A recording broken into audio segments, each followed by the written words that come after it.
আসসালামু আলাইকুম। আমি ক্রিকেট খেলা ভক্তদেরকে বলতে চাই, আমিও একজন ভক্ত, যে আমাদের অলরাউন্ডার সাকিবুল হাসান সে কেন খেলতে পারতেছে না।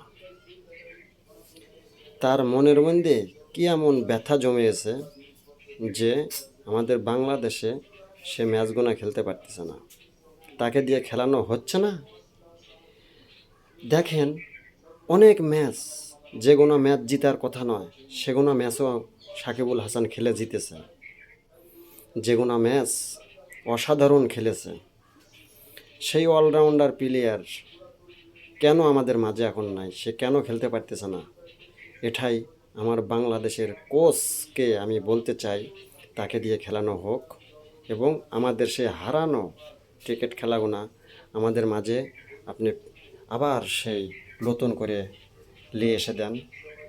এটাই আপনাদের আমার কাছে বলার ছিল এবং আমি বলেছি। সবাই ভালো থাকবেন। আসসালামু আলাইকুম।